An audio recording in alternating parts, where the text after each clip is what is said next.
अच्छा, ये है कि जेल के हवाले से मैं ये देख रहा था कि ना कुछ खुसूसन रहबर ने जो है, सैयद अली ख़ामनेई ने जो है वो नेहरू साहब का भी जिक्र किया है। और नेहरू साहब की जो किताब है glimpses history of the world, तो वो काफ़ी ज़्यादा ईरानी कौम को इसके ऊपर बावर करने की कोशिश की कि आप ये किताब ज़रूर ब ज़रूर पढ़ें।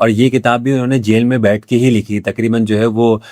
13 साल की थी जब ये इंदिरा और जो है वो उनको जेल में बैठ के उनको उन्होंने कहा कि मैं तुम्हें जो हूँ वो ज़र तो नहीं दे सकता, माल तो नहीं दे सकता, लिबास तो नहीं दे सकता, कोई खाना तो नहीं दे सकता, लेकिन मैं तुम्हें जो है मादी ग़िज़ा तो नहीं दे सकता, लेकिन मैं इल्मी और रूहानी ग़िज़ा ज़रूर दे सकता हूँ। वो ये है कि तारीख़ आलम पर एक नज़र। तो ये उसको पूरी किताब है और खुद ख़ामनेई साहब की उसमें तकरीर भी मौजूद है और कई बार जो है उन्होंने इस किताब का जिक्र किया और खुसूसन इंडिया वाले इसको शेयर कर रहे थे कि यार देखो हमारी जो किताब है जो है वो एक